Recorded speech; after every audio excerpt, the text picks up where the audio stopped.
The thugs stormed into the store, blatantly stealing items off the shelves. Kai Young and the owner quickly stepped forward, demanding they pay for what they took. Instead of complying, the group mocked them with sneers, but without hesitation, Ki Young sprang into action. With exceptional skill and razor-sharp reflexes, he transformed into a true warrior, taking down all 4 gang members in less than 5 minutes. In the end, the defeated thugs were forced to apologize and slink away in utter humiliation. The movie begins at John F. Kennedy International Airport. Uncle Bill stood waiting to greet his beloved nephew, Ki Young, who had just arrived on a flight from China. After a warm greeting, Bill drove Ki Young home. Is on the way. As they passed through an upscale neighborhood in Manhattan, Ki Young curiously asked if his uncle's store was located there. Bill simply smiled, as owning a store in Manhattan was truly just a distant dream. In reality, his store was located in the Bronx, a much less glamorous area, but under the current circumstances, it was the only choice he had.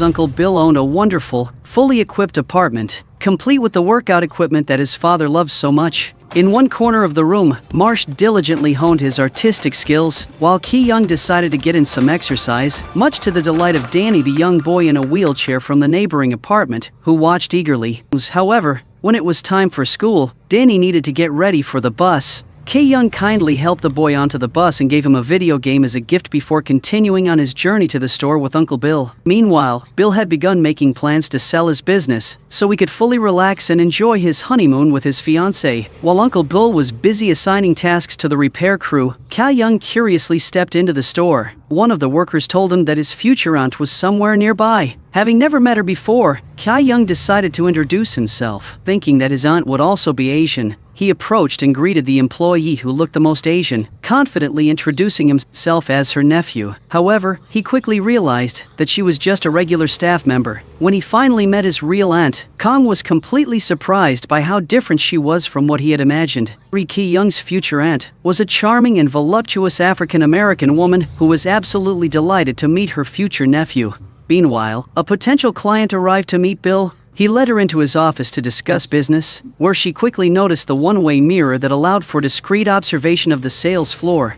As the negotiations began, the woman, curious, used the mirror to secretly watch Ki Young, who was enthusiastically helping his aunt carry heavy grocery bags. Unknowingly, Ki Young, while catching a glimpse of his reflection in the mirror, naturally struck a pose to admire his muscles, completely unaware that he had become the focus of attention for someone else. Clearly, from the other side of the mirror in the office, he discovered this when he entered to report to Bill about the work he had completed. At the same time, one of Bill's friends drove a white vintage car to the store entrance. This wasn't his car, so he asked Bill to keep a careful eye on it. Bill happily agreed without hesitation. How could he refuse when the car provided him with the opportunity to make a grand entrance at his wedding the next day, picking up the bride in style and making a lasting impression? As night fell, Bill slept soundly in his house, with the luxurious white limousine parked under the window. Tomorrow was the big day, and everything seemed ready. However, at some point, 2 motorcycle gangs appeared in the neighborhood. They decided to hold a race to see who could finish first. The 2 riders revved their engines and took off after lining up, their roar shattering the quiet night. Curious, Ki Young climbed out of the window and up the fire escape to find the perfect vantage point. He watched intently as the girls sped down the street, then turned around, and this time, instead of riding on the road, they sped across the tops of parked cars along the curb. In a tense moment, Ki Young realized one of the girls was about to crash into their expensive white limousine. With no time to think, he immediately jumped off the fire escape, landing squarely between the speeding motorcycle and the limousine, making a bold and dramatic landing. The girl quickly swerved to avoid Ki Young, losing her advantage and ultimately losing the race. Turning back, she glared at him with anger, but before she could say anything, the flashing lights of police cars at the end of the street forced everyone to scatter. The gangs hastily dispersed, leaving Ki Young standing there alone, with no other choice. He had no choice but to return and call his uncle, who was still fast asleep and completely unaware of the chaotic events that had just unfolded. The wedding day finally arrived. Recent customers of the store were present, creating a lively and bustling atmosphere for the significant event. Ki Young approached the girl, politely congratulating her on her recent purchase and offering to help her the following week while her uncle and aunt were away on their honeymoon. Surprisingly, she agreed immediately. The next morning, after seeing his uncle and aunt off, Ki-young went to the new company and quickly immersed himself in work, sitting in the office with his new boss. However, he was unaware that members of the motorcycle gang from the previous night had snuck into the store, creating a hidden threat. Only when they looked through the one-way mirror did they realize that the gang was blatantly stealing items from the store. Ki-young and the boss immediately stepped out to confront the situation. After a failed attempt by the boss to convince the thieves to pay for the items, Ki-young quickly took action. With incredible skill, he transformed into an outstanding warrior, taking down all 4 gang members in just 5 minutes. In the end, they had no choice but to apologize and leave the store in embarrassment. Ki-young's first day at work came to an end, and he was on his way home. On the way, he suddenly spotted a group of thugs attacking and dragging a young woman into a dark alley. Without hesitation, our knight rushed to the rescue. Thinking quickly, he impersonated a police officer and shouted threats, scaring the thugs into fleeing. Afterward, Ki-young helped the woman to her feet, comforting her to calm her fears. However, he didn't realize that the woman was Nancy, the racer he had defeated the night before. Suddenly, the woman kicked Ki-young, and immediately, men with baseball bats appeared from all directions. It turned out to be a carefully planned trap to lure Ki-young out, seeking revenge for him ruining the race the night before. The gang members charged it at him, but Ki-young wasn't easily subdued. He quickly made use of anything within reach as a weapon, while also utilizing his natural speed and agility. With impressive counterattacks, he not only fought back fiercely but also found a way to escape the dangerous situation, leaving the gang members in frustration. However, the gang members had no intention of letting Ki-young escape and continued the chase. The problem for him was that he wasn't familiar with the city, and after just 5 minutes, he found himself running into a dead-end alley. The gang appeared at the entrance, but instead of directly attacking, they picked up empty bottles and started throwing them at him. Bruised and covered in cuts, Ki-young fell to the asphalt. Luckily, a sudden argument broke out among the gang members, causing them to lose focus. In the chaos, they left, leaving Ki-young lying motionless in the empty alley. The scene shifts to Nancy as she arrives home, revealing that she is Danny's sister, the boy in the wheelchair. The 2 siblings live together, independent and doing their best to support each other. Nancy curiously asks Danny about the new video game, and he excitedly explains that he got it from Ki-young, the neighbor's grandson. As Nancy walks down the stairs, an unexpected sight meets her eyes. The unconscious, bloodied man lying before her is Ki-young, the victim she and her gang had left behind in the alley the night before. Just an hour ago, Nancy learned from Danny that the unconscious man was the kind grandson of their kind neighbor. Feeling guilty, she pulled him into the apartment and took care of him. When Ki-young woke up the next morning, Nancy had already left. Danny explained that his sister had taken care of him all night and even prepared breakfast for him before leaving. After finishing his meal, Ki-young set off for the store to work, but he didn't get far. The gang on bikes started chasing him again. Ki-young tried to escape the pursuit, running into a multi-story parking lot. When he reached the rooftop, he hid in a randomly parked truck. However, the gang quickly spotted him and began trying to push the truck off the edge of the parking lot. At the last moment, Ki-young daringly jumped out of the truck, grabbing onto the roof just in time and continuing his dangerous escape. Behind him, the chase continued, and only by jumping onto a nearby building did Ki-young finally manage to escape. "I can't believe he actually pulled that off," one of the gang members exclaimed. A little later, we witness a meeting among the thugs negotiating over a diamond, planning to exchange it for money. However, the other party unexpectedly pulled out weapons, creating a tense situation. A few minutes later, we see the familiar bikers appear on the street, discovering the wounded gang members fleeing from the chase, quickly getting on their bikes and speeding off. The driver's injuries caused him to lose control, and the car crashed straight into a store. The bikers immediately rushed to the car, quickly stealing a bag of diamonds. Just a minute later, pursuers appeared, and the thugs drew automatic weapons, forcing the bikers to flee into a nearby building. One of them hurriedly climbed over the roof, but unfortunately fell onto another building.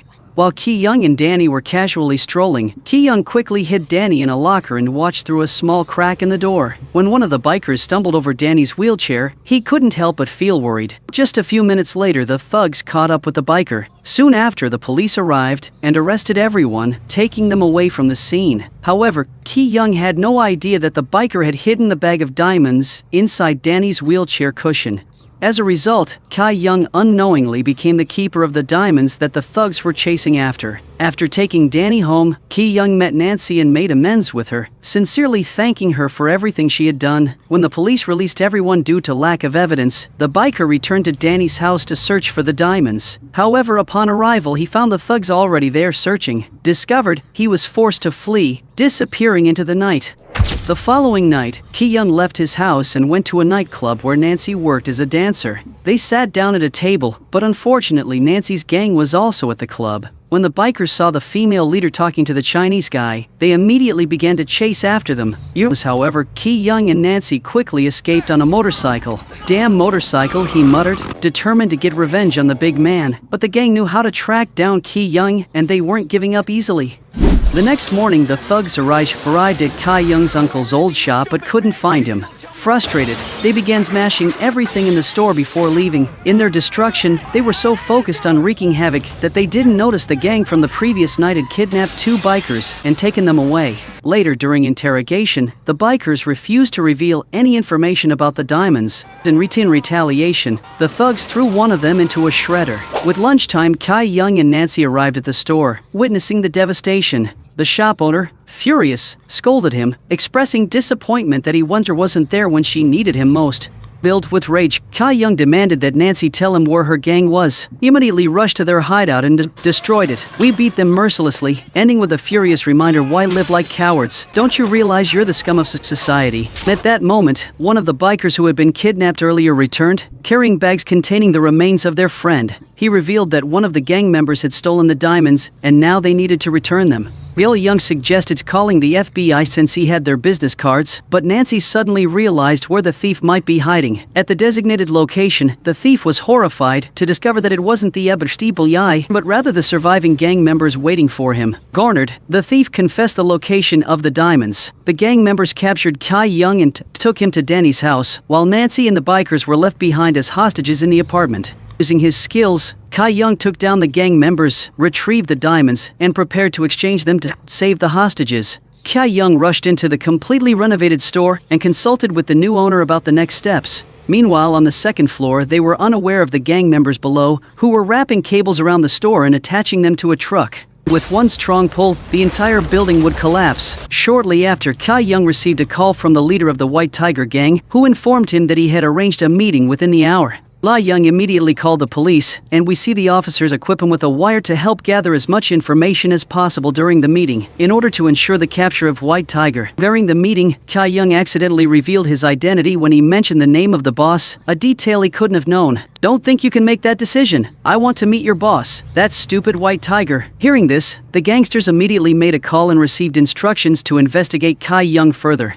Ki-young was taken to a houseboat where the gangsters searched him and found the wire. At that moment, White Tiger ordered his men to kill both Ki-young and the hostages. Hearing the command, Ki-young immediately began fighting to escape. He tried to flee while the gangsters hurriedly left, escaping from the approaching police on an airboat. Kang was determined to save his friends, but to do so, he had to board the airboat. He jumped from a pillar to the boat, but while dodging bullets, he accidentally slipped off the edge and fell into the water. Fortunately, his foot got caught in a rope and he was dragged behind the airboat like a water skier. Ki-young tried to avoid the police boat, while the gangsters steered the airboat toward a nearby beach, causing beachgoers to panic and scatter in all directions. Seeing this, Ki-young quickly rushed to save a child in danger who was being headed towards by the airboat. Although the airboat ran over him because it was gliding on air cushions, Ki-young was fortunate enough to escape unharmed.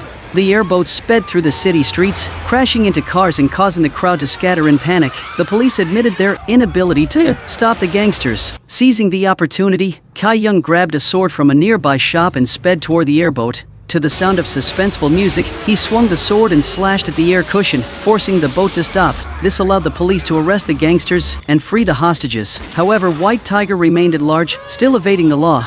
Ki-young and his friends decided to continue the pursuit of White Tiger using their own airboat. They sped toward a golf course, where White Tiger was waiting to receive news about his activities. Ki-young maneuvered the airboat straight toward the gangster without hesitation. In the blink of an eye, White Tiger was run over by the airboat, no longer the powerful mafia boss, but just a defeated, beaten, and humiliated man. In the end, he had finally given the authorities a reason to arrest him.